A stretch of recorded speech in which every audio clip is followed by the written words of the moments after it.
Hi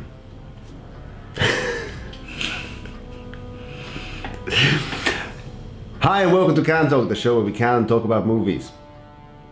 On today's show, we talk about movies we watched when we were children. Absolutely. So you know how... Two of them. Two movies. We talk about only 2 movies.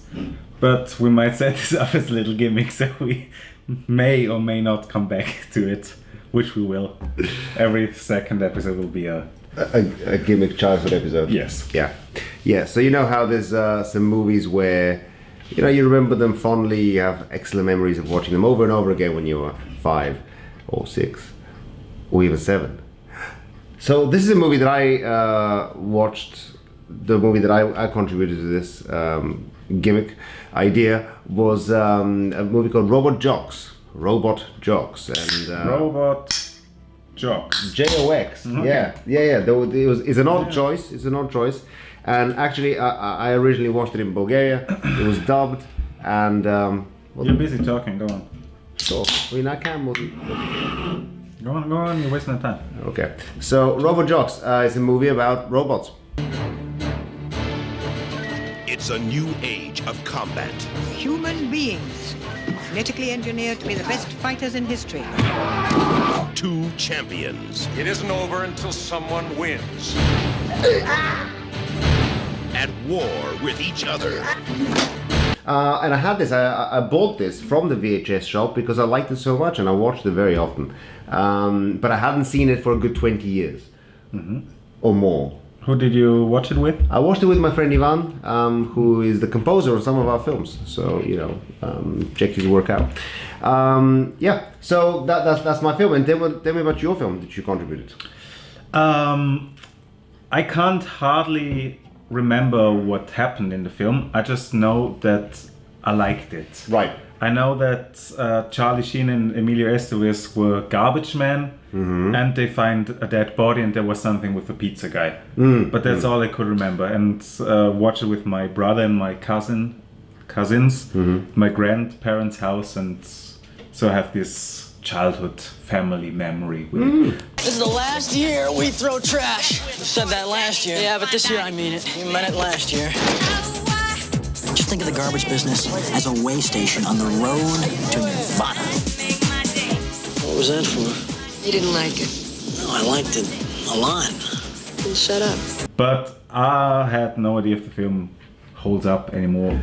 I couldn't remember anything really. And that's the premise to this little show. It's movies that we remember really, really fondly, but You love it. but you don't. It might be terrible. Yeah. Maybe you find something you haven't seen, and let's check it out. Yeah. So the first movie we're going to talk about is Men at Work, the Charlie Sheen, Emilio Estevez, directed by Emilio Estevez, Written and directed. by Emilio Estevez. Produced by Epic Pictures. Epic or Epic Pictures. Productions. One of the two. It's epic. It's epic. If you can find an image of Epic Pictures logo, maybe just go. Oh, yeah. But it's Outside the anyway. What was interesting with this film is they made the job as a garbage man very cool. very cool. Very cool. Like you want to work there. You drink beer, smoke a joint, throw your stuff around. Got a complaint about banging trash cans on P Street at 6 a.m. this morning. You boys know anything about this? No, sir. Yeah, just have fun. I mean, these guys did not give a fuck, 0 fucks. Damage property. Hey, so you've been trying to bail out of that relationship for a long time. Yeah, I just didn't expect it to be so sudden.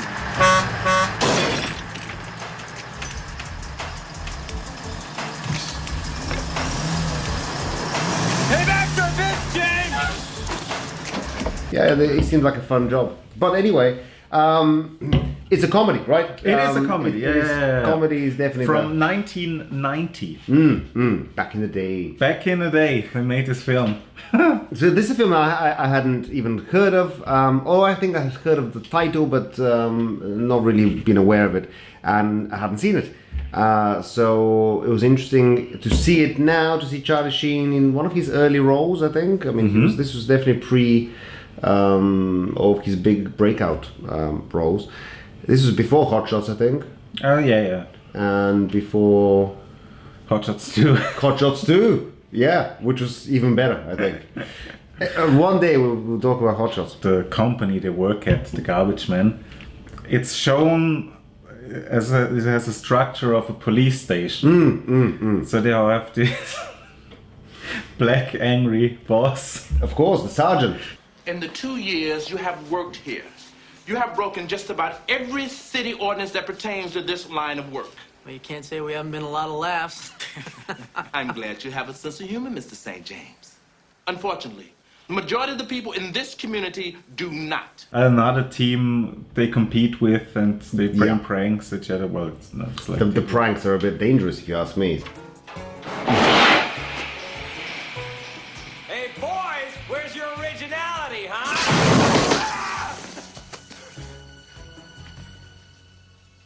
This means war, man. Hey, this is shit. It's shit. Get it up, McFrost. Get it up. They show us their everyday life for way too long. Way too long. A good Until 25 minutes, Yeah, maybe more. until they get to the plot. To the actual plot of the film, yeah. Charlie Sheen is a creep in this film. Oh, what a creep. I would say, and I'll go on record as saying Charlie Sheen is a creep in general. Let's see if my favorite little stewardess is up yet. Looking good. He sees this woman having a fight with a guy, Yeah. A much older a gentleman. much older gentleman. And he doesn't like when a man doesn't treat a woman properly. And I completely, I'm with him 100% on that one. So he takes his air gun out Oh no! while the woman storms out of the room. Oh, It's nothing personal.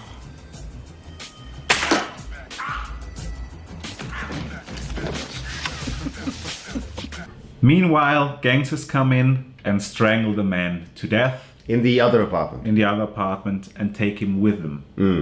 They put it into a barrel, Yep. back in the trunk, drive away, and on the way they hit something and they lose the barrel and it lands next to the garbage cans. And they don't notice the, Notice the the- giant can. That was the sole purpose of their drive. Had fallen off, and the car's much lighter all of a sudden. And they didn't notice it when they came back home, so because in a Yeah. later scene they show up the next day. The It's like, next day they come it's back. not there anymore. Oh no!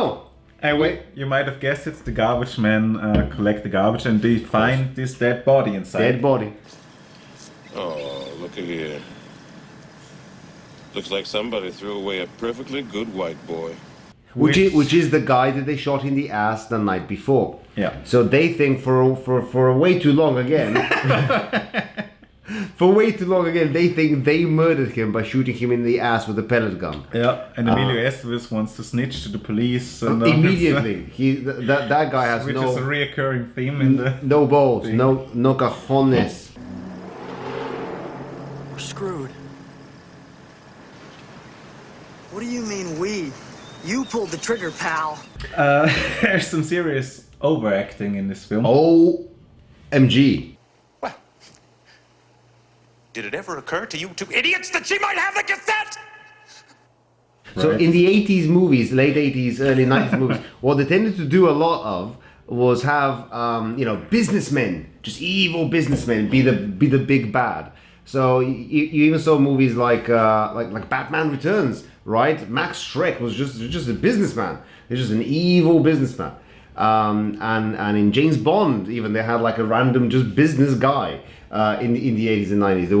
They toned down the bad guys.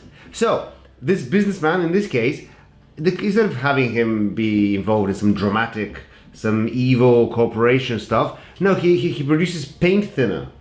A lot of the problems in this film come from overdoing it, repeating too many times, I think. But it was good in some of the things they tried to do. But Charlie Sheen makes the best morning smoothie I've ever seen in a film. Don't give this observer guy a hard time today. I figure if we behave ourselves, show him that we're a couple of good guys, we'll get him out of our hair a lot quicker. Okay.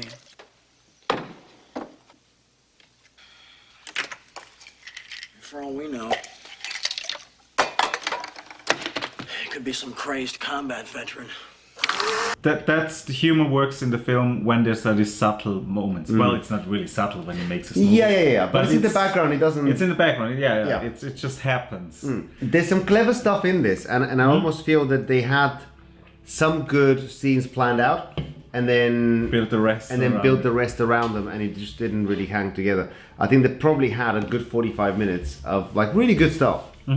And then the other hour and 20 or so. No. Yeah.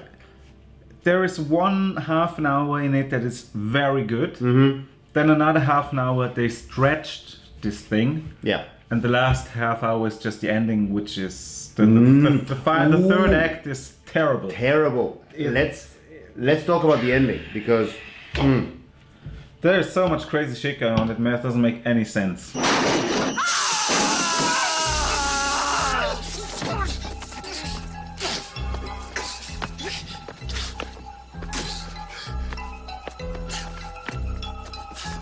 High five! No, they completely ruined the film, I think. I mean, I think the film was going on around a steady 5 out of 10, and then at the end, just kind of just did like a, and then he went because I don't know what they were thinking. The ending was shambolic. It should have ended. First of all, it should have ended a good 7-10 minutes earlier. Yeah. It had a climax, and then they carried on, and I'm like, why are you carrying on? And then they put this prank on the villain, which to explain, it doesn't make any sense. No. Your car, sir.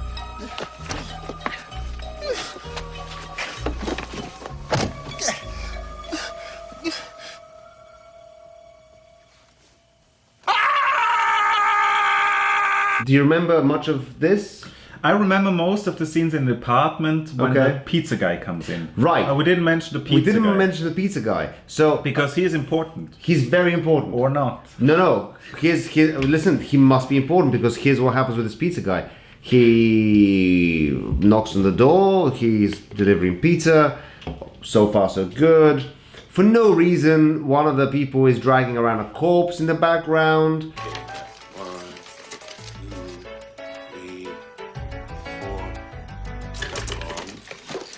What's going on here? Mind your own business, son. Okay. Thank you, sir. You've seen too much. Which brings some great moments with what's his name? Keith David. Exactly. Yes. Why? Yeah, which ones? Yeah, when he says he can't give him food because he's a prisoner because he was in war. Are you hungry? Would you like some? Don't give him any, James. Why not? He might be hungry. He's a prisoner. He should be treated accordingly. Have you completely lost your mind? We're not soldiers and he's not the enemy. He's a pizza man. Back in Fubai, he would have been killed the second he knocked on that door. I would have snapped his neck like a twig. And he never would have seen it coming either. Lewis, calm down. The commie bastard gets no food! The Big Lebowski came out after this, right? Yeah. And I feel like they watched this film. They watched this film probably. I felt this a few times, even when they're driving with him in the truck, and thought, the guys who made the Farrell brothers, Farrelly, the guys who made Dumb and Dumber, they watched this film. Keith David is an actor who has appeared in many things. He's a bit younger here. But he does a lot of voice work as well, so you recognize him if you've played games like Mass Effect, for example. And he's even in Rick and Morty. In Rick and Morty, of course. President Obama. As President... Is it President Obama? Yeah, it's Obama. Excellent. So I win. Then I'm in charge and you can't leave. You're a terrorist. You're an enemy of the state and you kicked me in the balls 10 minutes ago. And he wasn't a nice guy. Yes, that's it. Yeah. But anyway, he absolutely steals every scene that he's in this. He is brilliant. Amazing. He's brilliant. I didn't actually expect too much of the film, but then when he came in and he started delivering, every scene that he's in, he lights it up, and it's interesting to watch no matter what. There are several sacred things in this world that you don't ever mess with.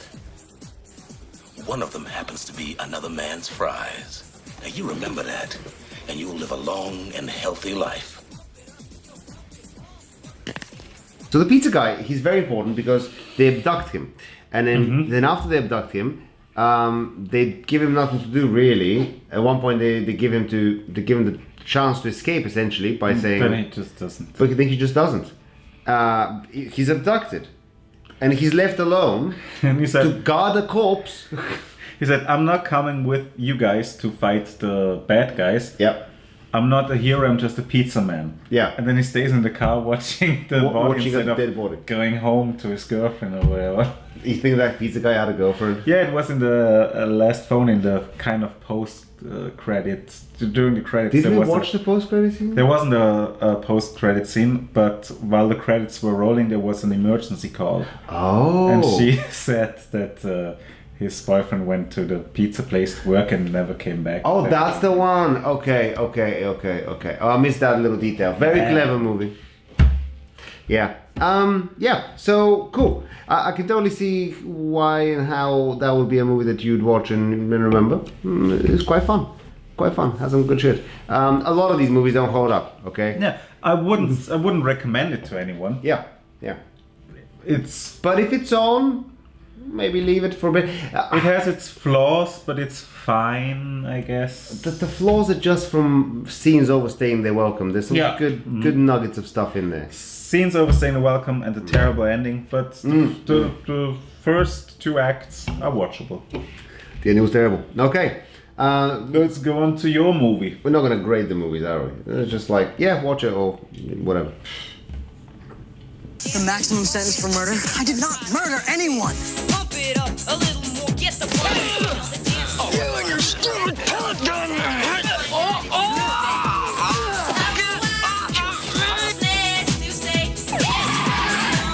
What are you doing? I'm crashing!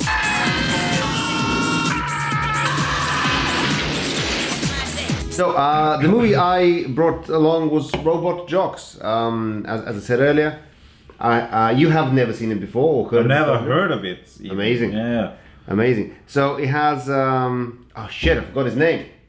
James Jordan. No. James Jordan. Henry Jordan.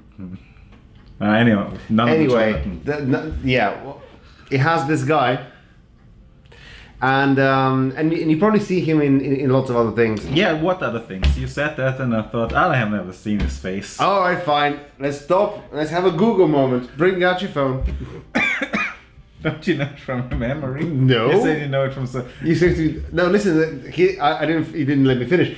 I know lots of things where he plays background / third-rate characters that you never kind of remember. He rarely has a leading role. Because he made a career out of this, and I thought... it's a career out of... It's a career, It's a career, he works, he's a working guy. But he's had like second... Like there was a show V, remember V? There's a show V, he was on that, and he was in other things, whatever. Anyway, look him up, that's his name. Okay. Anywho, he is the main fighter. That's right. So they have something like Pacific Rim kind of shit going on. That's right. I mean, this is like several years before It's Pacific. one Transformer fighting another Transformer. So they have no wars. They just send the best fighter in the best robot in. Yeah. And they fight to death and the winner wins the war. Which is brilliant. I think that's a brilliant fucking idea. And it drives technology forward because you want to make the best robot, so you can invent a whole bunch of shit for that, and loads of people don't die. And it's kind of believable. And you can see that happening. So okay, we don't want to kill people, we just do this and this, you know, send this to... and as long as we all agree that we're just going to accept the result, and that's you know, that's that. And I guess that's one of the issues here, because there's some fights in this that you know, there's some judges. That the judges are the best part about it. So now, because not the best part, but one of the best now that we've set up what the point of these fights is, right? They have referees. They have referees, and these referees, just to make it very clear, the referees, they wear these like American style referee jerseys, you know, with the black and white stripes. But over the top much stripes and different shapes, and the background of they're flying around in some kind of space hover shit. referee thing. And the wall behind them is also in black and white stripes. Yeah. It's all referees. It's hilarious. Final judgment is for the Confederation. You must leave the field or be held in contempt of process. And what are they? Different nations or? Well, that's the thing with the I don't know who is it explained in the film? It's not explained who is the referee. They have because many American-looking referees there. Yeah. If the referees are supposed to be some sort of international, league of referees. Therefore, there's 4 of them, which doesn't make sense, and also. Yeah, they all look American. Anyway, these American judges, they occasionally vote on whether the match was legal and something was illegal, which is funny. For the benefit of the media and the public, let me first make 2 things clear. One, although it is tragic that many people lost their lives in this incident, that tragedy is irrelevant. And then you have the first fight between the hero and the villain. Yeah. And I couldn't really get it, but the villain does something that's not in the rules. Yeah, he shot the arm cannon. Oh yeah, that's not allowed.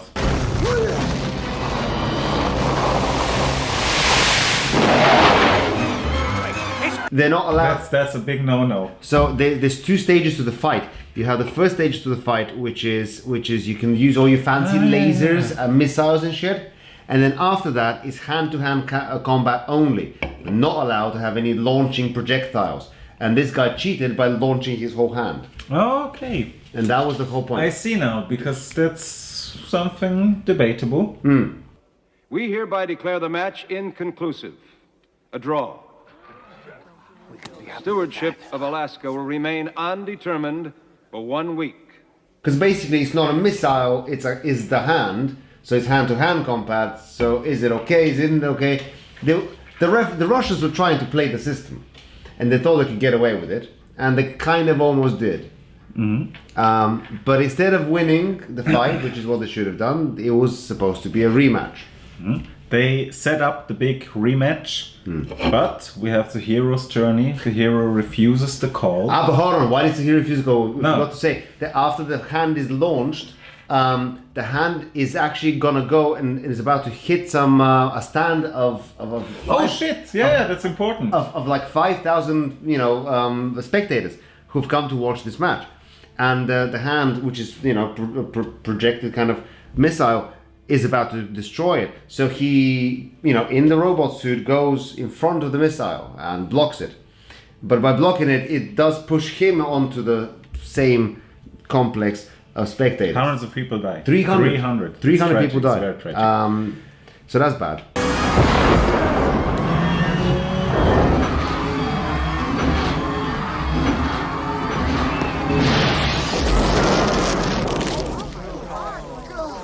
There's a subplot with genetically engineered fighters, which could have been dropped from the movie entirely. Entirely, because I can't remember really anything. You know the ones with the little ponytails? I know there's some. Those are the genetically engineered ones. Like the one that he fancied, the lady, the girl. They could have dropped entirely. Right? No effect in it's pointless. So there's a few little elements that could be trimmed quite easily. There's a hilarious, however, there is a hilarious training sequence. That's the best training sequence in any movie. I think. The first one to make it through the red doorway wins. As you're climbing the frame and you're like, 30 feet up in the air, or 20 meters, and the thing that you're holding onto, it will just fall out. Yeah, it would just fall out for no reason. Or water comes out of it, so it's slippery. Yeah, water comes out of it, slippery, you fall out. Or what's the worst, it got very hot. It got very hot very quickly. And one of the guys who just Glenn falls to his death.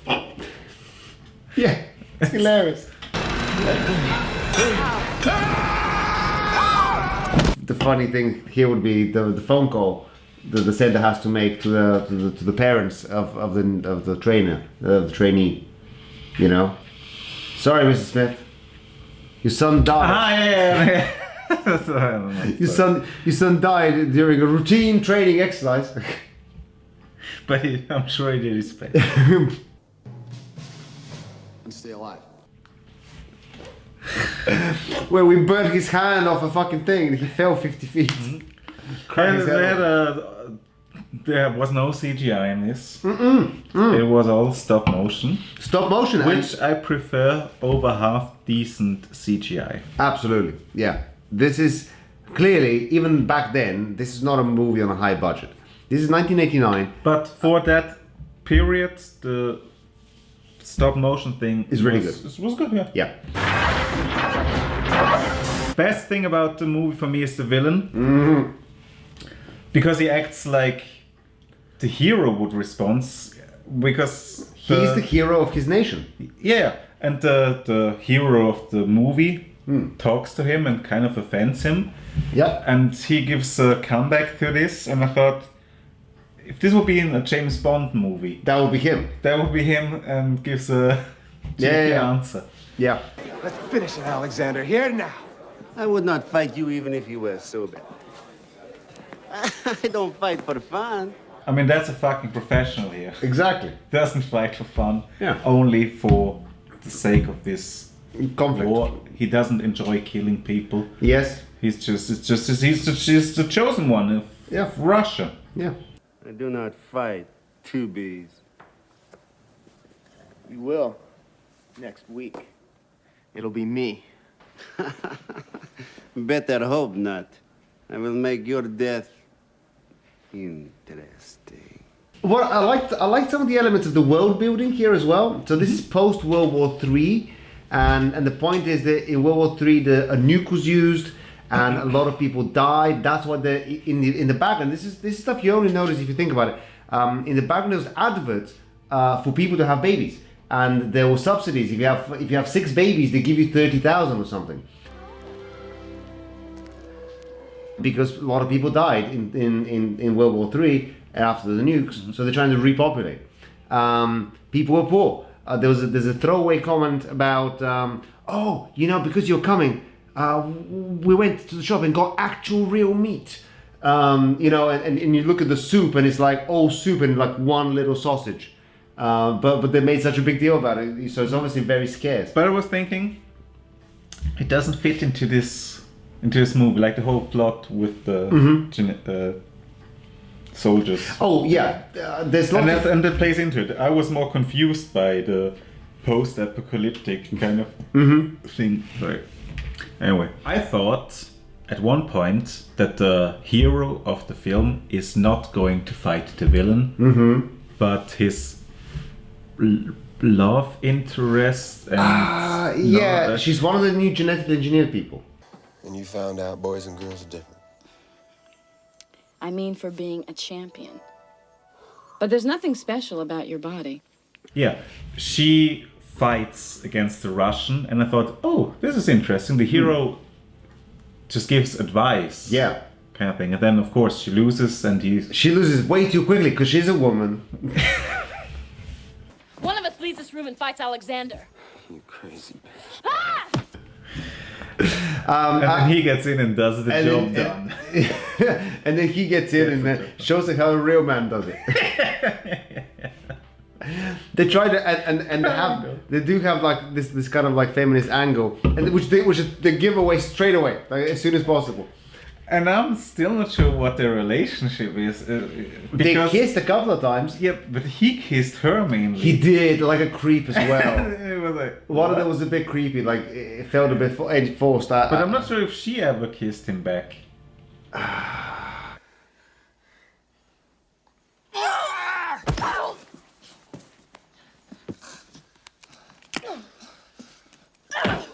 It's too long. It's too long. Same with your movie as well. Yeah, that was way too long. That was way too long. That was just too long. This one had maybe 15, 20 minutes too long.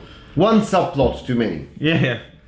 It was just missing a bit of tension, I guess. It was a nice little You could see where it was going, though. I think from about halfway of the film, you could totally see where it If you like Pacific Rim or movies that has a near Godzilla, whatever. Yeah. Transformers, maybe even. Yeah. This is better than Transformers, I think. Yeah. You know? Which is weird, because I'm sure it cost like 10 million. Yeah. So if you're interested in that kind of genre, you wanna watch 20-year-old, 30-year-old. 30-year-old, 89. This is 2018. 30-year-old. That's not bad for a 30-year-old film. And you see what inspired these movies. Yeah, I think that film probably inspired quite a few things. There's some ideas there that I've seen since. But weirdly, not many people know about this film. It's kind of Gary Graham. Now you're saving the time to look his name up and put it into the clip earlier. We'll just leave it here. Yeah, would I recommend Gary it? Graham. Probably not, but it might not be Gary Graham. You might need to just look him up anyway. It's a fine film. It's a 5 out of 10. It's interesting. I would watch it if I have any interest in. That could have been remade. No, I would actually watch a remake of that. Yeah, if they make it good, don't make a remake of it because you're gonna fuck it up. You're gonna fuck it up, Hollywood. Of course, if you want to give us money, we'll remake it. I've got an angle on this. I think. Let me talk to you about this screenplay idea. So, bye, like and subscribe. Hit the bell icon, and we'll see you next time. All right. So basically, Robot Jox 2019, which is what we're going to call it, is going to be our version of shh, go away. This is our film that we're coming up with. Is our version of what? We're gonna make our own Robot Jox. I love it. Right? It's gonna be amazing. The battle's over. Not for me.